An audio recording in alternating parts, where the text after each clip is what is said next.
pontos e sistema de coordenadas. O sistema de coordenadas ele foi proposto pontos e sistemas de coordenadas.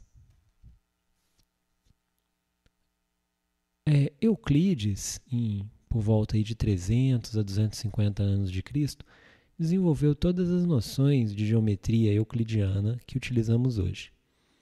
Então, por exemplo, uma proposta dele é que ponto é o que não tem parte, não tem grandeza e representa uma posição no espaço. Então, a gente sabe que o ponto ele determina uma posição no espaço, não possui comprimento, não possui largura, não possui profundidade, não possui grandeza. Ele é zero dimensional e, por convenção, usaremos letras maiúsculas para representar um ponto. Vocês conseguem perceber isso quando utilizam um programa, por exemplo, como o Blender para modelagem 3D, que temos um ponto e ele não tem nenhuma dimensão. Se aplicarmos uma escala nele, ele não escala. Mas se a gente aplicar uma extrusão nele, ele vira uma linha. Agora ele tem uma dimensão. Se a gente aplica uma extrusão na linha, isso vira um plano, duas dimensões. Então, ele tem largura, né, x e y. Se a gente aplica uma extrusão num plano, ele vira um sólido. E daí, 3 dimensões. René Descartes que formulou o sistema de coordenadas que utilizamos. Então, duas propostas dele, o sistema de 2 dimensões e o de 3 dimensões. Conhecemos o sistema de 2 dimensões como um sistema composto de duas retas ortogonais, uma chamada de x, outra chamada de y.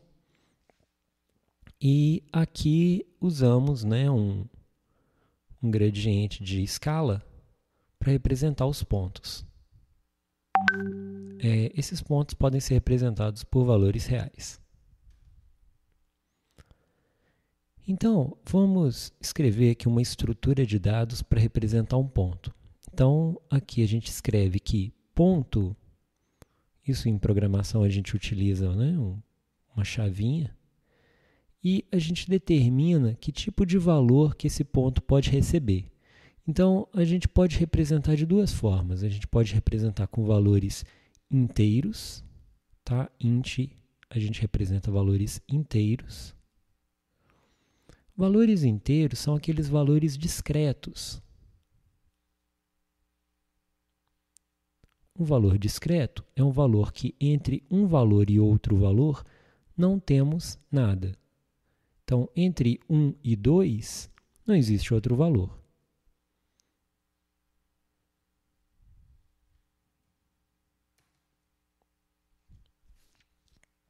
Então, aqui definimos no nosso sistema de coordenadas valores inteiros para a coordenada x e valores inteiros para a coordenada y. Representando aqui um ponto, eu tenho o ponto 5 e 2. Então, eu tenho 1, 2, 3, 4, 5 na coordenada x e 1, 2 na coordenada y. Posso representar esse ponto dessa forma. Existem outras representações, tá? A gente pode representar aqui, em vez de ser com valor inteiro, a gente pode representar com números reais. Para representar com números reais, a gente utiliza a variável em computação float. A gente usa essa expressão. Então, teria um float x, float y. E se eu quisesse 3 dimensões, representaria float z. Veremos isso mais à frente. Num programa computacional, precisamos definir que tipo de coordenadas vamos usar, tipo de sistema de coordenadas. No caso do Blender, a gente utiliza o sistema com a mão direita, sendo a reta x representado pelo polegar, a reta y pelo dedo indicador e a reta z pelo dedo médio. Isso resulta no dedo médio saindo da tela. Esse sistema, ele provavelmente foi construído pensando num papel na hora que a gente desenha, onde aqui é x, aqui é a coordenada y, e aqui temos um desenho. E se a gente for trazer esse desenho para a terceira dimensão, então esse desenho sairia do papel. Então, essa para fora seria a coordenada z.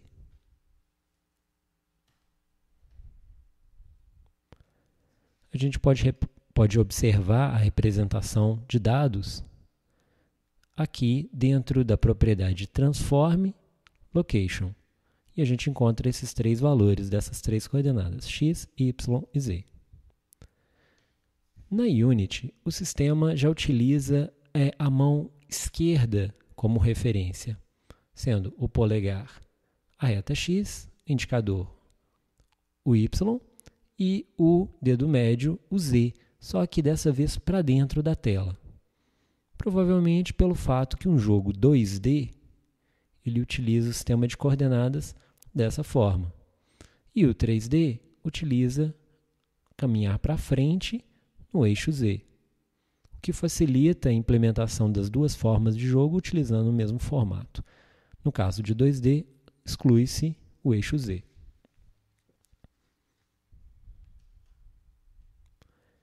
Aqui podemos observar também a estrutura de dados. Temos a propriedade transform, a posição, representado por position, e aqui os três valores x, y e z. Tanto na Unity quanto no Blender, os valores eles são reais. Então, eu consigo colocar em qualquer lugar entre um valor e outro. Outros sistemas de coordenadas também são utilizados. Falamos do sistema de coordenadas cartesiano. Também existem os sistemas polares, esféricos e outros. O polar e o esférico também é utilizado. Vamos ver isso. Então, o sistema de coordenadas cartesiana, vimos que possuímos dois eixos ou três, dependendo da dimensão, e isso numa malha quadriculada, representada por planos. Um sistema polar ele pode representar o mesmo ponto, mas utilizando uma ideia um pouco diferente. Então, vamos supor o ponto 3 e 2. Com a coordenada cartesiana, isso é representado dessa forma, onde aqui é x e aqui é y. A gente pode representar isso numa coordenada polar, pensando que isso é uma circunferência, onde o centro da circunferência é o centro dos eixos. Aqui podemos representar com um ângulo e a distância do centro representar com um raio. Então, o mesmo ponto que pode ser representado com x e y pode ser representado também com um ângulo θ e um raio r no sistema polar. A estrutura de dados seria que o ponto seria representado por um ângulo, valor real, e um raio também com valor real. Outra forma de representar, e agora no espaço tridimensional, é representar a posição utilizando o sistema esférico, em que eu tenho um raio e dessa vez dois ângulos para representar a rotação para representar um ponto. Outras formas também podem ser utilizadas, no caso o sistema bipolar, também para sistema 2D, e o sistema cilíndrico para representação em 3D. Não são tão utilizados dentro desses sistemas que usaremos, tipo o Blender e a Unity.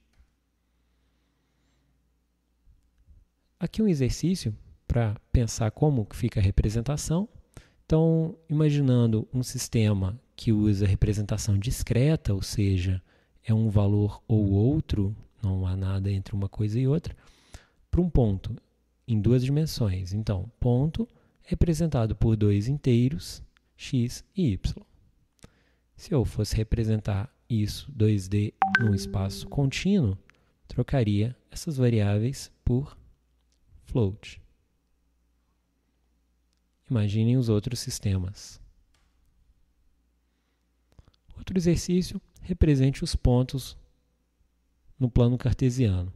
Vou representar 2 aqui, para exemplificar. Ponto 1, 7. O par ordenado é x e y. 1 para x e 7 para y. Aqui ficou por fora do plano, mas aqui seria 1 e 7. Ponto representado pela letra A. O ponto 0, 0, 0, 0 é a origem, então esse é o ponto B.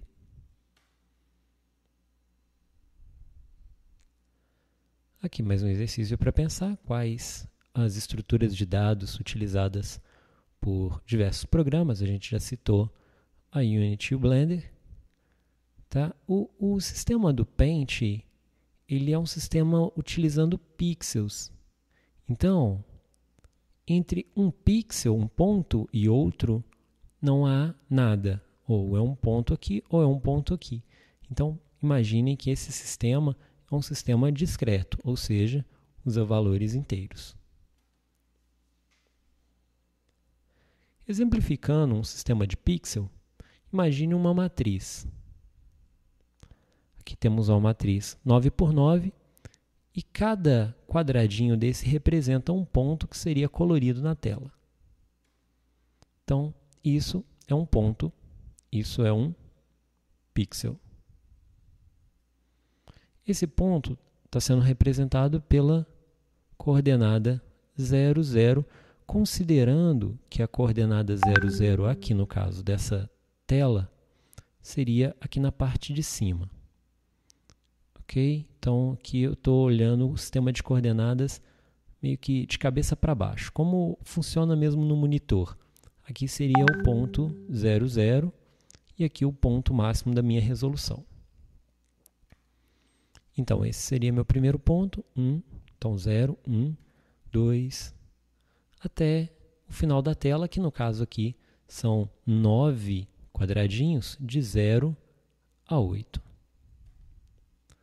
Segunda linha, uso a segunda coordenada, sendo aqui o x e aqui o y. Aqui, a segunda linha do y. Represente os pontos no nosso plano.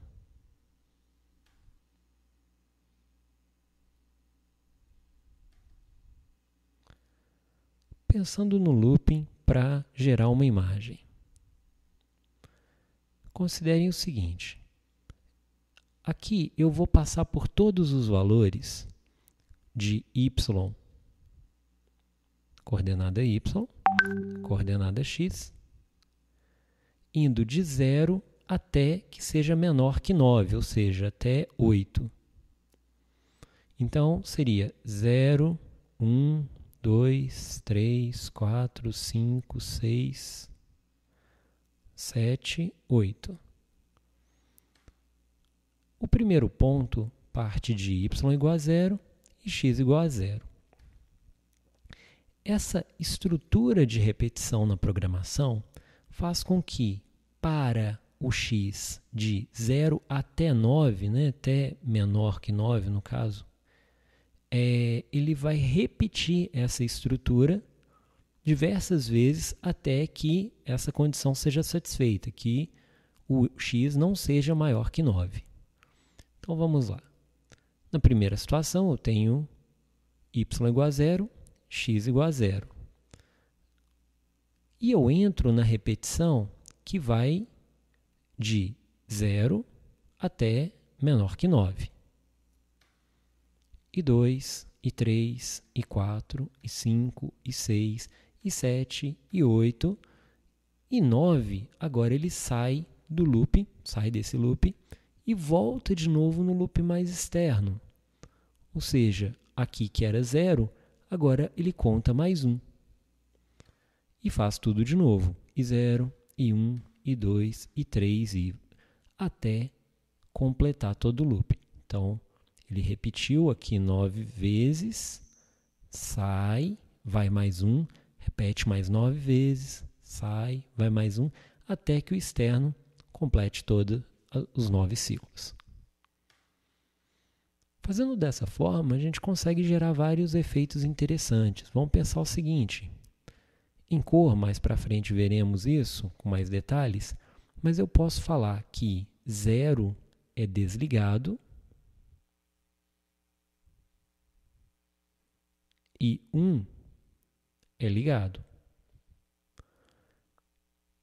Ou um valor qualquer é ligado e 0 é desligado. Isso, em computação, a gente utiliza sempre 0 e 1.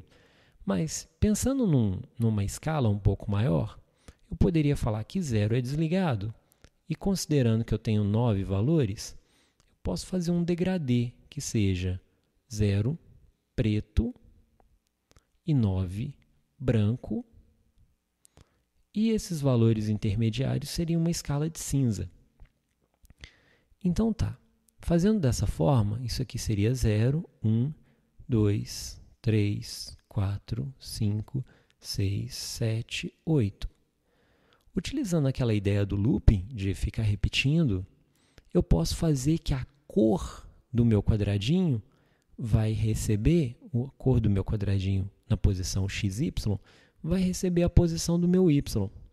Na primeira linha, todos os meus x vão receber o valor 0. Na segunda linha, todos os meus x vão receber o valor 1, um pouco mais claro que o 0. Aqui, 2, 3, 4, até o 8, no caso, 8 aqui, né, o branco, sendo o valor branco, a cor branca. Posso também falar que, se o meu valor de x for igual a y, então eu pinto aquele quadradinho de preto. Esse valor x igual a y acontece na coordenada 0, 0, na coordenada 1, 1, na coordenada 2, 2, e isso vai resultar numa linha diagonal. E se eu falasse que, se meu valor de x for maior do que o valor de y, aqui meu x vale 0 e meu y vale 0. Mas daqui para frente, meu x vale 1, 2, 3, 4, 5, o que é maior do que 0. Então, eu falo que, se for maior, então eu pinto de preto. Se não, eu posso pintar de branco. Então, esse aqui é o caso do se não. Isso aqui seria para y, valor 1. Para x, 0. 0 é menor que 1? Então é branco. 1 é menor que 1? É maior do que 1? Não, então continua branco. 2 é maior do que 1? 2 é maior do que 1. Então pinta de preto. Então tudo daqui para frente vai ser preto. E assim eu posso gerar uma textura, um desenho. Cuidado com aquela relação que já comentamos, do ponto discreto e do contínuo. Então, discreto é que entre um ponto e outro não tem nenhum valor. E contínuo tem inúmeros valores. Eu posso representar pontos no espaço contínuo. Mas, se considerar o espaço discreto, esse ponto, independente se está aqui ou se está aqui, seria esse valor. E esse valor. Ou está aqui ou está aqui. Não tem meio termo.